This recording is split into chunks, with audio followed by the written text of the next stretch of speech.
Welcome to e learning spear group of colleges Dipalpur. Students, हमारे पास course चल रहा था रिंग थ्योरी का, और हमारे पास हमने लास्ट टाइम कुछ डेफिनेशंस बनाई थी कि रिंग क्या होता है। देन आपने रिंग की कुछ एग्जांपल्स की। देन आपने कुछ आगे फर्दर क्लासिफिकेशन के कम्यूटेटिव रिंग क्या होती है, ring with unity and unit element. और देन आपने डेफिनेशन बनाई जीरो डिवाइज़र की। स्टूडेंट्स, आप जानते हैं किसी भी रिंग के अंदर जीरो डिवाइज़र कौन से एलिमेंट होते हैं। अगर रिंग में कोई आप दो नॉन ज़ीरो एलिमेंट लें, इस लिहाज से कि आप बोलें आपके पास ए भी नॉन ज़ीरो है, अगर आपके पास ए बी ज़ीरो आ जाए, जहाँ पे कंडीशन लगाएं बी भी नॉन ज़ीरो हो, और दोनों आपके पास ए और बी रिंग के एलिमेंट हों, और अगर इनका प्रोडक्ट आपके पास ज़ीरो आ जाए, तो हम कहते हैं आपके ये एलिमेंट्स ज़ीरो डिवाइज़र कहलाते हैं। इस डेफिनेशन को रिवाइज करना ज़रूरी इसलिए है क्योंकि हमारा जो आज रिजल्ट है इंटीग्रल डोमेन का, वो इसी के ऊपर डिपेंड कर रहा है। तो स्टार्ट करते हैं डेफिनेशन से। Integral domain, a commutative ring R is called an integral domain if it has no zero divisor. तो डेफिनेशन में दो बातें बड़ी अहम हैं। पहली बात कि अ कम्यूटेटिव रिंग, आपने जानते हैं कम्यूटेटिव रिंग कौन सी रिंग होती है। ऐसी रिंग जिसमें कम्यूटेटिव लॉ होल्ड करे with respect to multiplication. So a commutative ring R is called an integral domain if it has no zero divisor, यानी वो कम्यूटेटिव रिंग हो और अगर उसमें कोई जीरो डिवाइज़र भी मौजूद ना हो, तो इस तरह की रिंग को आप क्या कहते हैं, वो एक इंटीग्रल डोमेन है। तो इसको अगर मैथमेटिकली लिखें, जीरो डिवाइज़र ना होने का मतलब क्या होता है कि आपके पास ए बी का प्रोडक्ट ज़ीरो हो, यानी कि ए और बी या ए ज़ीरो हो जाए या बी नॉन ज़ीरो हो। हालांकि हमारे पास जीरो डिवाइज़र की डेफिनेशन थी कि दोनों एलिमेंट क्या होने चाहिए, नॉन ज़ीरो। तो अगर जीरो डिवाइज़र एलिमेंट नहीं है, इसका मतलब क्या है, ए ज़ीरो है या बी ज़ीरो है। इसकी एग्जांपल के लिए जो सेट ऑफ इंटीजर एक रिंग है, हमने चेक किया था, तो कहता है जो ये वाली रिंग ना सिर्फ कम्यूटेटिव रिंग थी, ये रिंग विद यूनिटी भी थी, तो ये कहता है एक इंटीग्रल डोमेन है क्योंकि इसमें आपके पास कभी भी जीरो डिवाइज़र एग्जिस्ट नहीं करता। तो इसी इंटीग्रल डोमेन के ऊपर आपके पास एक थ्योरम है, बल्कि लेमा है, अ commutative ring R is an integral domain if and only cancellation law holds. Students, आपने डिस्कस किया था लास्ट टाइम कैंसलेशन लॉ आपके पास क्या होता है। अगर आपके पास एलिमेंट इस तरह से हो कि A B is equal to A C, अगर आप ए को इधर कैंसिल कर सकें तो B is equal to C, इसे आप कहते हैं ये आपका कैंसलेशन लॉ है। तो अब आपके पास थ्योरम है इफ एंड ओनली इफ के साथ नेसेसिटी एंड सफिशिएंट कंडीशन। तो स्टार्ट करेंगे पहली कंडीशन के साथ। अगर हम सपोज करें कि कैंसलेशन लॉ होल्ड करता है, हमने प्रूव क्या करना है कि हमारी रिंग के अंदर कोई भी जीरो डिवाइज़र मौजूद नहीं है। तो जब हम कहते हैं सपोज किया कैंसलेशन लॉ होल्ड करता है, अगर हमें देखना है जीरो डिवाइज़र को, तो जीरो डिवाइज़र आपके पास किस तरह होता है कि इफ अगर A B is equal to zero हो, अब अगर हम कंडीशन लगा दें कि ए नॉन जीरो है, ए नॉन जीरो है, तो अगर बी भी नॉन जीरो हो, हम बोलेंगे कि जीरो डिवाइज़र है। लेकिन हमने क्या प्रूव करना है कि इंटीग्रल डोमेन, इसका मतलब है यहाँ पे जीरो डिवाइज़र मौजूद होना नहीं चाहिए। सो अगर A B is equal to आपके पास जीरो है, अगर इस जीरो को हम लिख सकते हैं A dot zero is equal to zero, ये हमारे पास रिजल्ट है, तो इसकी जगह हमने क्या लिख दिया, ए डॉट जीरो। यहाँ हमने बात की है कि कैंसलेशन लॉ होल्ड करता है। अगर कैंसलेशन लॉ होल्ड करता है, उसी को हम सपोज कर रहे हैं, उसका मतलब है ए से आप ए को कैंसिल कर सकते हैं, जिसका मतलब आपके पास क्या हुआ, B is equal to zero. हमने क्या बोला था, ए नॉन जीरो है जबकि बी जीरो है। एक भी एलिमेंट अगर आपके पास जीरो हो जाए तो इसका मतलब क्या हुआ कि आपकी रिंग के अंदर कोई भी जीरो डिवाइज़र एलिमेंट नहीं है, और जीरो डिवाइज़र नहीं है तो यही डेफिनेशन आपके पास है इंटीग्रल डोमेन की। इसका मतलब क्या हुआ, आपकी जो रिंग है ये एक इंटीग्रल डोमेन है। वेरी सिंपल, इसका जो कन्वर्स है वो भी इसी तरह कि अगर आपके पास आर एक इंटीग्रल डोमेन है, यानी इसके अंदर कोई जीरो डिवाइज़र मौजूद नहीं है, इसका मतलब क्या है कि कैंसलेशन लॉ होल्ड करता है। अगर आप लिखें A B is equal to A C, आप जानते हैं इस रिलेशन को, आप इसको ए सी को उठा के इधर लाएँ, आपके पास ये प्रोडक्ट जीरो हो जाएगा। अब अगर आप दोनों में से ए कॉमन लेते हैं, आपके पास रिजल्ट बनता है A into B minus C is equal to zero. Students, दो चीज़ों का प्रोडक्ट जीरो हो, या तो पॉसिबल है पहला एलिमेंट जीरो है या सेकंड एलिमेंट जीरो है।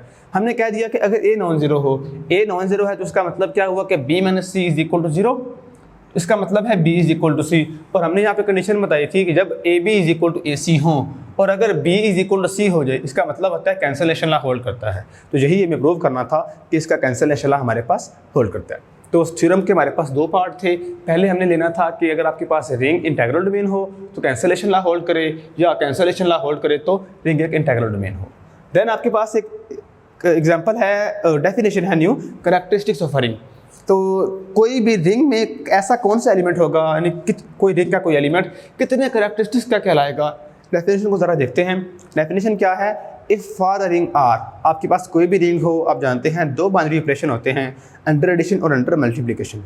There exist a least positive integer, छोटे से छोटा नंबर n, जहाँ तक कि उसको आप उस नंबर को n टाइम लिखें कि a प्लस a ऐड करें n टाइम्स कि आपके पास जो आंसर हो वो 0 हो जाए। तो आप इसको फिर मैथमेटिकली इस तरह लिखेंगे कि n of a is equal to 0, और जहाँ n एक लीस्ट पॉजिटिव नंबर हो, तो हमारा वो एलिमेंट क्या कहलाएगा, यानी वो हमारे रिंग का वो एलिमेंट क्या कहलाएगा, is called the characteristics of that. उसकी कैरेक्टरिस्टिक्स अगर n है तो बोलेंगे the is called the characteristics of that ring, यानी वो n हमारे पास उस रिंग का कैरेक्टरिस्टिक्स कहलाएगा। सो कहता है अगर आपके पास ऐसा कोई एलिमेंट एग्जिस्ट ना करे, यानी आप n कुछ भी ले लें, आपके पास कभी भी उसको n टाइम्स ऐड करने से आंसर 0 ना हो, तो हमारी वो वाली रिंग क्या कहलाएगी, R is called a ring of 0 characteristics. तो दोबारा सुने, कैरेक्टरिस्टिक्स की डेफिनेशन क्या थी, अगर आप किसी रिंग के किसी एलिमेंट को n टाइम्स लिखें, सम करने से अगर आंसर आपको 0 मिल जाए तो आप अपनी रिंग को बोलेंगे इज कॉल्ड कैरेक्टरिस्टिक्स ऑफ, अगर n टाइम्स है तो n is called the characteristics of that ring. Students, then आपके पास फर्दर एक टॉपिक है, डेफिनेशन हम बनाएंगे एडम्पोटेंट एलिमेंट की, और देन उसके हम आगे रिजल्ट बनाएंगे। तो आपके पास रिंग के अंदर किसी भी एलिमेंट को आप एडम्पोटेंट एलिमेंट कब कहते हैं, an element x of r, यानी रिंग का कोई भी element is called an idempotent element if, कब कहलाएगा, if x square is equal to x, यानी जब आप किसी एलिमेंट की पावर 2 लें या उसको उसी से मल्टीप्लाई करवाएं, अगर दोबारा वही एलिमेंट आ जाए तो वो एलिमेंट रिंग का आपके पास क्या कहलाएगा, एडम्पोटेंट एलिमेंट। तो इसी डेफिनेशन को हमने देखना है, उसी डेफिनेशन के ऊपर हम आगे नई डेफिनेशन बनाएंगे। तो दोबारा माइंड में रखें, एडम्पोटेंट एलिमेंट कौन सा होता है, रिंग के अंदर ऐसा एलिमेंट जिसको आप उसी से मल्टीप्लाई करवाएं तो आपके पास वो इटसेल्फ वही एलिमेंट आ जाए। तो इसका मतलब क्या हुआ, वो एलिमेंट x क्या कहलाएगा, उस रिंग का एडम्पोटेंट एलिमेंट।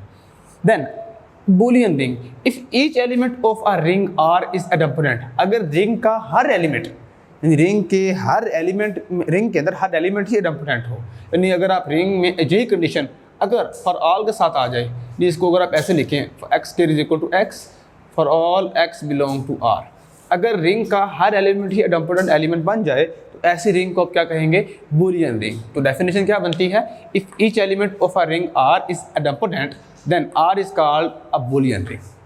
तो इसी डेफिनेशन के ऊपर एक छोटा सा लेमा है। लेमा क्या है, अगर आपके पास R एक बूलियन रिंग है, यानी हर एलिमेंट एडम्पोटेंट एलिमेंट है, तो हमने दो बातें प्रूव करनी है। पहली कि 2 times of A is equal to 0, then AB is equal to BA, यानी वो रिंग में ये प्रॉपर्टी होल्ड करेगी और वो रिंग क्या होगी, कम्यूट करेगी। तो पहली प्रॉपर्टी आपके पास हमने प्रूव करना है 2A is equal to 0।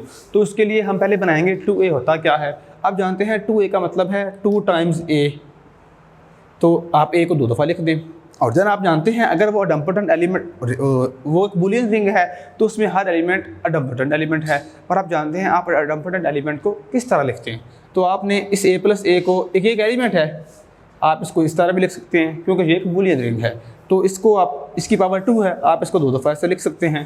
Then आप क्या करेंगे, इसको सिंपली हर एलिमेंट से मल्टीप्लाई करवाना है। तो A को ऐसे किया, A square A square A square, तो आपके पास ये 2A is equal to 4A square. Then अब आप जानते हैं आपके पास R एक बूलियन रिंग है, तो A स्क्वायर A के बराबर होता है। तो आप जब आपके पास 2A is equal to 4A square था, आपने उसको क्या लिखा कि 2A is equal to 4A। ये कैसे लिखा, क्योंकि आपने A स्क्वायर की जगह पे A लिख दिया है, क्योंकि आप ऐसा कर सकते हैं, आपकी रिंग एक बूलियन रिंग है। Then 2A is equal to 4A, यहाँ से इसको इधर ले जाएंगे, सिंपल कैलकुलेशन है। यहाँ से हम क्या प्रूव करेंगे कि 2A इज इक्वल टू 0। और देन आपके पास नेक्स्ट जो अप्रूव है वो ये है कि AB is equal to BA, यानी हमने ये बताना है कि बूलियन रिंग हमेशा कम्यूट करती है। उसके लिए A प्लस B की पावर 2 को आपने इस तरह लिखा। उसकी वजह क्या है, क्योंकि वो बूलियन रिंग है, तो अगर आप उसकी पावर 2 को उसकी पावर 1 के बराबर लिख सकते हैं। देन इसको आप 2 दफ़ा लिख लें, तमाम एलिमेंट को आपस में मल्टीप्लाई करवा दें। देन आपने क्या करना है, आप A स्क्वायर की जगह पे रिप्लेस करेंगे A, इसी तरह B स्क्वायर की जगह पे आप लिखेंगे B। उसकी वजह क्या है कि ये दोनों एडम्पोटेंट एलिमेंट हैं, बिकॉज आपकी रिंग एक बूलियन रिंग है। देन आपके पास यहाँ पे देखें A है, यहाँ भी A है, A से A कैंसिल हो जाएगा, इसी तरह B से B कैंसिल हो जाएगा। यहाँ से हमें मिलेगा AB plus BA is equal to 0, और यहाँ से हमें क्या मिला, AB is equal to minus BA। चलिए अब अगर हम इस चीज़ को लेकर चले कि AB माइनस BA, इसको हम किस तरह लिख सकते हैं कि जो माइनस है इसको आप प्लस इंटू माइनस लिख सकते हैं। और जो माइनस बी ए है ये आपके पास किसके बराबर आता है, ए बी के। ये आपके पास क्या बना, A B plus A B, तो ये क्या बनेगा 2 टाइम्स ए बी। और अभी हमने प्रूव किया कि 2 times A is equal to 0 होता है, तो 2a इज इक्वल टू 0, तो ये पूरे का पूरा आपके पास आंसर 0 आ गया। तो लेफ्ट साइड पे था आपके पास ए बी माइनस बी ए, तो माइनस का बी ए आप उठा के इधर ले आए, तो ये आपके पास क्या बना, A B is equal to B A. इसका मतलब क्या हुआ कि आपकी रिंग जो आर है ये कम्यूट करती है। ठीक है, देन स्टूडेंट्स आपके पास एक नई डेफिनेशन है जो कि सब रिंग की। अब इस डेफिनेशन को आप ज़रा यूटिलाइज करेंगे, इसकी पहले डेफिनेशन पढ़ेंगे हम, आगे इसके काफ़ी रिजल्ट हैं, काफ़ी जगह पे इसका इस्तेमाल होगा। तो सबसे पहले जिस तरह आपने ग्रुप बनाया, देन आप सब ग्रुप बनाते हैं।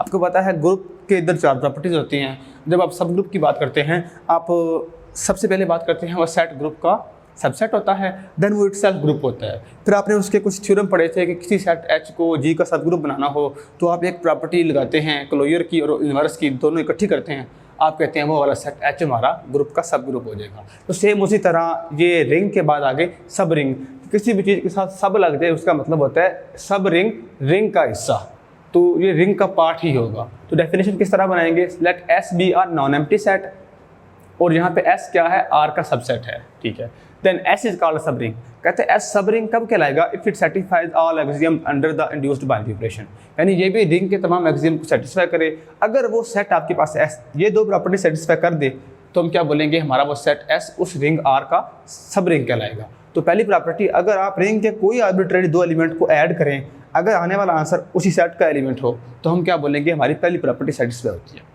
सेकेंडली, आप रिंग के कोई आर्बिट्रेरी एलिमेंट्स को आपस में मल्टीप्लाई करवाएं, आने वाला आंसर अगर उसी सेट का एलिमेंट हो तो दोनों प्रॉपर्टी सेटिस्फाई होगी। अगर ये दोनों प्रॉपर्टीज किसी और यानी रिंग के सबसेट के ऊपर सेटिस्फाई हों तो हम उस सबसेट को उस रिंग का सब रिंग कहेंगे। एग्जांपल के लिए आपके पास सेट ऑफ इवन इंटीजर, आप जानते हैं इवन इंटीजर कौन कौन से हैं, 0 +-2 +-4, ये सारे आपके पास इवन इंटीजर हैं। ये एक सब रिंग है किसकी, सेट ऑफ इंटीजर की। कैसे आप जस्टिफाई कर सकते हैं, सबसे पहले देखें आप 2 एलिमेंट्स को ऐड करें, यानी अगर आप 4 और 2 लें, 4 × 2 6, अगेन आंसर इसी का एलिमेंट है। अब 2 एलिमेंट मल्टीप्लाई करवाएं, 2 × 4 8, अगेन एक पॉजिटिव इंटीजर है और ये इवन नंबर ही है। उसका मतलब क्या हुआ कि set of even integer is a sub ring of the set of integers. Students then आपके पास एक डेफिनेशन है सेंटर ऑफ अ रिंग। जिस तरह आपने ग्रुप का सेंटर निकाला था, अब इस तरह आप रिंग का सेंटर निकालेंगे। आप जानते हैं सेंटर ऑफ अ ग्रुप से क्या मुराद था, ग्रुप के ऐसे तमाम एलिमेंट जो आपस में कम्यूट करें, या अभी कम्यूटेटिव लॉ को जो एलिमेंट होल्ड करवाएं वो एलिमेंट सेंटर के अंदर आ जाते हैं। तो यहाँ पे भी वही डेफिनेशन है, आर आपके पास कोई रिंग है तो रिंग में ऐसे एलिमेंट्स जो A B is equal to B A या A X is equal to X A की फॉर्म में आ सकें, वो तमाम एलिमेंट उस रिंग के सेंटर में आ जाएंगे। तो सेंटर को लेके ही हमारे पास एक छोटा सा प्रूफ है कि centre of a ring is a sub ring of are. हमें प्रूफ क्या करना है कि जो रिंग का सेंटर होता है ये एक सब रिंग होता है। स्टूडेंट्स आप जानते हैं सब रिंग की डेफिनेशन हमारे पास क्या थी, हमारे पास 2 प्रॉपर्टीज़ थी। पहली प्रॉपर्टी, अगर 2 एलिमेंट को आप माइनस करें आंसर उसी सेट का आए, और सेकंड प्रॉपर्टी आपके पास क्या थी, अगर आप 2 एलिमेंट को मल्टीप्लाई करें आंसर उसी सेट का आ जाए, तो हम कहते हैं सेट एस हमारे पास उस आर के अंदर सब रिंग होता है। तो इसके लिए आप पहले 2 एलिमेंट चूज़ करेंगे, x1 और x2, क्योंकि जो सेंटर के एलिमेंट हैं तो ax1 is equal to x1a और ax2 is equal to x2a। अब आपने किस तरह लेना है, जो पहली प्रॉपर्टी आपके पास होती है माइनस के लिए, आपने x1 माइनस x2 इस टाइप का एक एलिमेंट लिया है, उसको ऑपरेट करवाएं a से। तो आप जानते हैं कि आपके पास डिस्ट्रीब्यूटिव लॉ होल्ड करता है, क्योंकि r एक रिंग है तो डिस्ट्रीब्यूटिव लॉ क्या कहता है, a को मल्टीप्लाई करवाएं x1 से, इसी तरह x2 से मल्टीप्लाई करवा दिया, और x1a आपके पास किसके बराबर होगा, ax1 के। इसी तरह x2a आपके पास होगा ax2 के बराबर, क्योंकि ये सेंटर के एलिमेंट थे। तो यहाँ से अगर हम a कॉमन लें तो आपके पास ये फॉर्म आ जाएगी, यानी डिस्ट्रीब्यूटिव लॉ इसके अंदर होल्ड करता है। उसका मतलब क्या हुआ कि x1 minus x2 of a is equal to a of x1 minus x2, यानी ये भी कम्यूट कर गया। उस पहली प्रॉपर्टी होल्ड करेगी कि x1 माइनस x2 सेंटर को बिलोंग कर गया, यानी 2 एलिमेंट के दरमियान ये प्रॉपर्टी होल्ड कर गई है। अब आप यही प्रॉपर्टी नेक्स्ट लगाएंगे प्रोडक्ट के लिए, तो यही एलिमेंट आपके पास x1 और x2 ऑफ a, तो पहले आप x2 को लगाएं a के ऊपर, तो इसके लिए आप किस तरह लगाएंगे, x2 of a is equal to ax2। अब a को बाहर ले जाएं तो x1 of a is equal to ax1। उसका मतलब क्या हुआ, ये आपके पास x1 x2 a था, ये क्या मिला a of x1 x2, again commute कर गई, ये बात भी होल्ड कर गई। तो उसका मतलब आपके पास क्या हुआ कि ये प्रॉपर्टी भी होल्ड करती है और ये प्रॉपर्टी भी होल्ड करती है, तो दोनों प्रॉपर्टी सब रिंग की होल्ड कर रहे हैं। इसका मतलब क्या हुआ कि centre is a sub ring of set are. या रिंग आर। देन आपने एक कोरोलरी प्रूव करनी है। ये कोरोलरी बहुत इंपॉर्टेंट है। ये कोरोलरी ये है कि इफ़ P इज़ प्राइम, अगर आपके पास P कोई प्राइम नंबर हो तो आपने प्रूव करना है कि ZP set of integer of primes is a field. आप ZP को किस तरह डिनोट करते हैं, आपके पास 0 1 2 अप टू सो ऑन इस तरह एलिमेंट आ जाएंगे। अब अपने प्रूव करना है ये फील्ड है, इसके लिए इतना काफ़ी है अगर हम ये प्रूव करते हैं कि ये एक इंटीग्रल डोमेन है। आप जानते हैं डेफिनेशन इंटीग्रल डोमेन की कि कोई सेट कोई रिंग इंटीग्रल डोमेन कब बनता है, यानी कम्यूटेटिव रिंग इंटीग्रल डोमेन तब बनता है अगर उसके अंदर कोई जीरो डिवाइजर ना हो। तो हम ये प्रूव करेंगे कि इसके अंदर कोई भी जीरो डिवाइजर नहीं है। उसके लिए अगर आपने इसके कोई दो आर्बिट्ररी एलिमेंट ले लिए, a.b इज इक्वल टू 0, यही हमारे पास क्राइटेरिया होता है। अगर हम ये प्रूव कर पाएँ कि या तो a0 है या b0 है तो उसका मतलब है जीरो डिवाइजर प्रेजेंट नहीं है। तो अब डेफिनेशन क्या कहती है हमें, P प्राइम है। अगर हम बात करें P की, P एक प्राइम नंबर है। अगर इन दोनों के प्रोडक्ट को डिवाइड करें, याद रखें प्राइम नंबर कौन कौन से होते हैं। प्राइम नंबर जो खुद होता है वो या तो 1 उसको डिवाइड करता है या वो नंबर इटसेल्फ अपने आप को डिवाइड करता है। कहता है अगर जिसको डिवाइड करे तो इन दोनों के प्रोडक्ट को डिवाइड करता है। इसका मतलब क्या है कि या तो वो A को डिवाइड करेगा या वो B को डिवाइड करेगा। अगर वो A को डिवाइड करेगा तो आपके पास ये कंडीशन बनेगी कि A is congruent to 0 mod P। अब अगर वो B को डिवाइड करे तो कंडीशन आपके पास बनेगी B is congruent to 0 mod P। और आप इस डेफिनेशन को जानते हैं कि आप इसको किस तरह लिखते हैं, A इज़ कंग्रेंट टू, इसका मतलब क्या है P डिवाइड्स A माइनस 0। उसका मतलब आपके पास क्या है, P डिवाइड्स B माइनस 0। तो इसका मतलब है ना तो ये आपके पास इस दोनों में से एक वक्त में कम से कम एक एलिमेंट 0 होगा। तो एक भी एलिमेंट अगर आपके पास 0 हो जाए तो वो एलिमेंट दोनों का प्रोडक्ट इनमें से एक भी एलिमेंट 0 हो तो जीरो डिवाइजर की कंडीशन फेल हो जाएगी। इसका मतलब है कि जीरो डिवाइजर इस रिंग के अंदर नहीं है। अगर जीरो इसके अंदर नहीं है, अगर जीरो डिवाइजर एब्सेंट है तो मतलब क्या हुआ, ये एक इंटीग्रल डोमेन है। तो यही आप यहाँ पे प्रूफ करेंगे, आपके पास जो सेट ZP है एक फील्ड बन जाएगा। Thank you.